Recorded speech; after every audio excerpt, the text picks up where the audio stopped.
Good evening बच्चों, मैं वेदका त्रिपाठी। जैसा कि मैंने आप लोगों से प्रॉमिस किया था कि हम लोग 20 नवंबर से अपना लाइव सेशन स्टार्ट करेंगे, बट किसी प्रॉब्लम की वजह से हम लोग अपना लाइव सेशन स्टार्ट नहीं कर पाए। तो लाइव सेशन स्टार्ट नहीं हो पाया, मगर मैंने थोड़ा सा आप लोगों के लिए प्रयास किया है कि हम लोग आज से 21 नवंबर 2025 से अपना ऑफलाइन सेशन ही स्टार्ट करेंगे। लाइव नहीं रहेगा, मगर आज हम लोग स्टार्ट करेंगे अपना geography class 10th political science का chapter number 3 gender, religion and caste. जैसा कि आप लोग शायद चैप्टर पढ़ भी चुके होंगे। अगर चैप्टर नहीं भी पढ़े हैं तो उसमें कोई समस्या नहीं है। हम लोग क्वेश्चन वाइज बहुत आसान तरीके से इस पूरे सेशन को फाइनल करेंगे। एक मिनट, सॉरी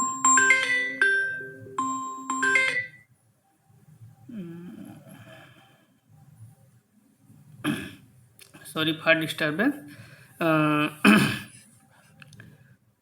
क्वेश्चन वाइज हम लोग जेंडर, रिलीजन, कास्ट को कवर करेंगे, और इससे ज़्यादा जितना हम लोग स्टडी करेंगे इससे ज़्यादा क्वेश्चन आते नहीं हैं। पूरा चैप्टर क्वेश्चन वाइज हम लोग कवर करने वाले हैं। तो चलिए और हमारे साथ आप इस चैप्टर को स्टार्ट करिए और लर्न करिए।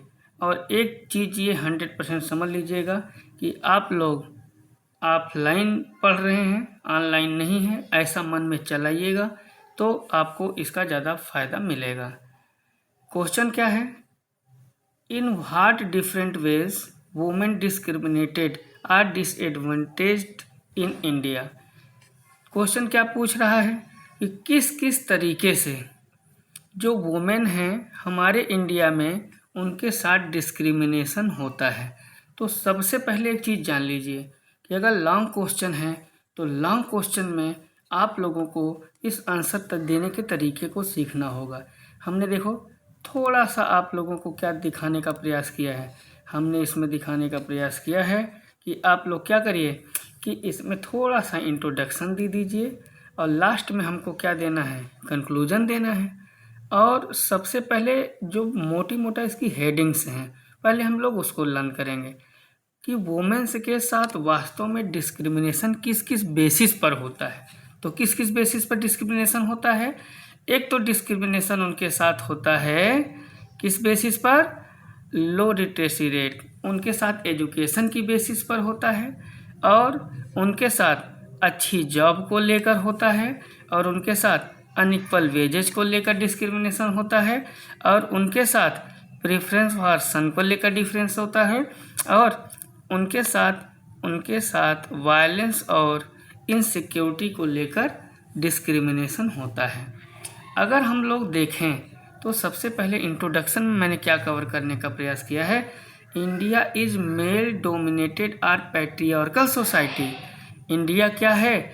यहाँ पर ये पुरुष प्रधान कंट्री है। इंडिया कैसी कंट्री है बच्चों? मेल डोमिनेटेड कंट्री है।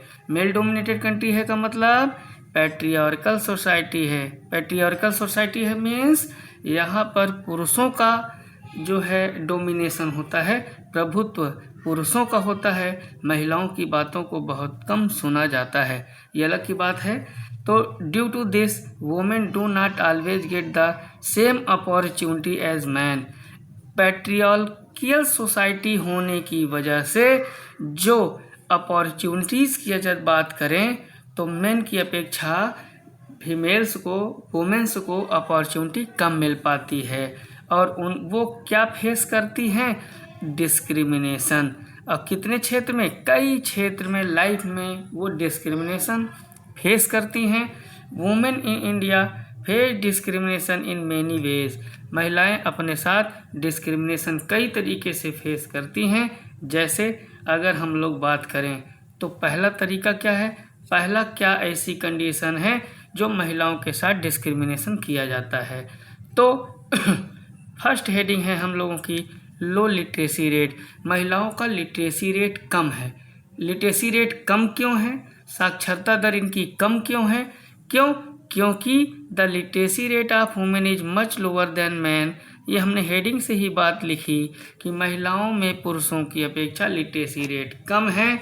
मेनी फैमिलीज, ढेर सारी फैमिलीज हैं जो क्या प्रीफर करती हैं, प्रीफर मतलब से अधिक महत्व देना, टू एजुकेट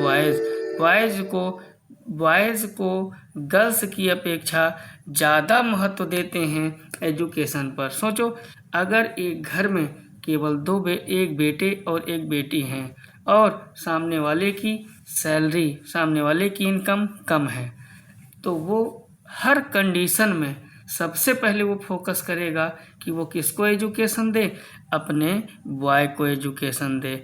गर्ल्स के बारे में वो तब सोचेगा जब उसके पास एक्सेस अमाउंट होगा। इस तरीके से लड़की के साथ लड़के की अपेक्षा डिस्क्रिमिनेशन हुआ, इसलिए लिटरेसी रेट क्या हो जाता है, लड़कियों का कम हो जाता है।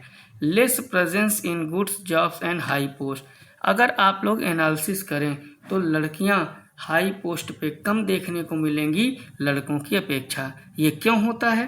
पहली चीज़ हमने कहाँ से है, very few women have high paid jobs, बहुत कम महिलाएं आपको हाई पेड जॉब्स या हाई जॉब्स में देखने को मिलेंगी। ऐसा क्यों है?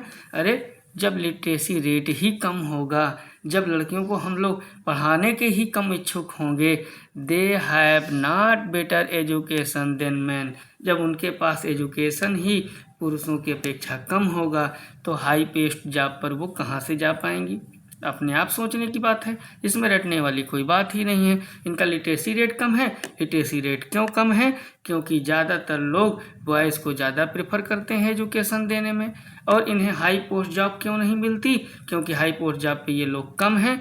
इस वजह से कम है क्योंकि हम लोग प्रेफर किसको देते हैं, प्रेफरेंस किसको देते हैं पढ़ाने में ज़्यादा? बॉयज़ को प्रेफरेंस देते हैं। अनइक्वल वेजेज, और हमारे देश में एक और समस्या है अनइक्वल वेजेज की। अब देखो इसको हमने कैसे एक्सप्लेन किया है। वैसे तो हमारे कॉन्स्टिट्यूशन में ये बात कही गई है। कॉन्स्टिट्यूशन में क्या कहा गया है? Equal wages for all equal work, हर equal wages for equal work, चाहे महिला हो चाहे पुरुष हो, सबको समान काम के लिए समान वेतन मिलना चाहिए।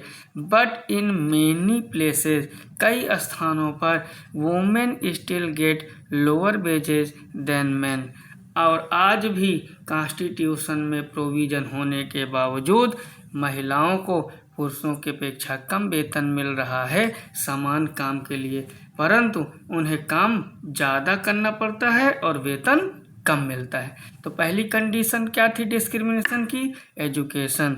दूसरी कंडीशन क्या थी डिस्क्रिमिनेशन की? कि वो हाई पोस्ट जॉब पर नहीं आ पाती। तीसरी कंडीशन क्या थी? अनइक्वल वेजेज, काम ज़्यादा करना पड़ता है और वेतन उन्हें कम मिलता है। यहाँ तक कि कॉन्स्टिट्यूशन में ये बात कह दी गई है, क्या कह दी गई है? कि इक्वल वेजेज मिलना चाहिए, बट कोई इसे ध्यान नहीं देता। प्रेफरेंस फॉर सन्स, लोग अल्ट्रासाउंड कराते हैं कि पेट में लड़की है या लड़का, अगर उन्हें पता चलता है कि लड़की है तो वो उसे अबॉर्ट करा देते हैं। क्यों? क्योंकि सबको क्या चाहिए? पुत्र चाहिए।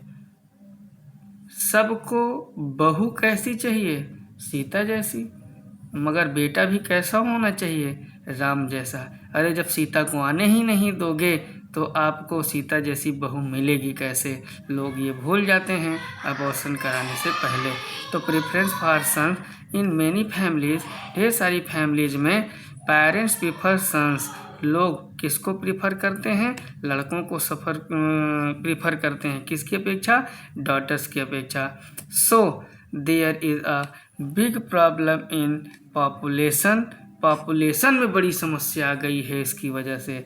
The numbers of female less than male, अगर यही चीज़ चलता रहेगा तो आज हमारे समाज में जो दहेज प्रथा चल रही है ये सिस्टम उल्टा हो जाएगा। लड़का बारात लेके जाएगा कहाँ? लड़की के घर, और उसे जिस तरीके से लड़की का जीवन बिताना पड़ रहा है वैसे ही उसे अपना जीवन बिताना पड़ेगा। सोच लो कि आपकी कंडीशन कल क्या होगी। आप भी कल एक पिता बनोगे, तो इसलिए समाज में ये जो बुराई है इस बुराई पर हम सबको एक साथ लड़ना होगा। और 5वां इसके साथ क्या रहा है, वायलेंस एंड इनसिक्योरिटी। आज हम लोग शाम होते ही मना करते हैं, बेटा बाहर मत जाना, और लड़का 10 बजे रात आ रहा है, उसको हम लोग बहुत ज़्यादा नहीं कहते। क्यों? क्योंकि जो वायलेंस और इनसिक्योरिटी है वो गार्जियन किसके साथ फील करता है, ज़्यादातर किसके साथ, वुमेन के साथ, अपनी बेटी के साथ। ये हरासमेंट को फेस करती हैं, जिसको देखो वही 4 बात सुना देता है। डोमेस्टिक वायलेंस, जिसको देखो वही पीट दे रहा है। एंड अदर क्राइम्स, इनके साथ और ढेर सारे क्राइम्स होते हैं, जैसे दिल्ली में निर्भया कांड था, ऐसे ही ढेर सारे कांड होते रहते हैं। इसलिए लोग इनसिक्योर होते हैं, अपनी बेटियों को बाहर नहीं भेजते, which makes their life unsafe. इन सब की वजह से उनकी लाइफ क्या हो जाती है, अनसेफ हो जाती है। अगर हम बात करें कंक्लूजन की, तो कंक्लूजन में हम लोगों ने क्या देखा है, to give women equal status, हमें वुमेन्स को इक्वल स्टेटस देने के लिए society must change its thinking, समाज को अपनी थिंकिंग को चेंज करना होगा। Education, safety and equal opportunities can help women life a better and equal life. अगर हम उन्हें एजुकेशन देंगे, हम उन्हें सेफ्टी देंगे, इक्वल अपॉर्चुनिटी देंगे, तो ये सब हमारी मदद कर सकते हैं महिलाओं को इक्वल लाइफ और बेटर लाइफ देने के लिए। तो ठीक है, अभी हमने हाल फिलहाल में क्वेश्चन नंबर 1 को कवर किया है, और कल आज चूँकि लेट ज़्यादा हो गया है तो हम लोग आज यहीं पर सेशन ऑफ करेंगे।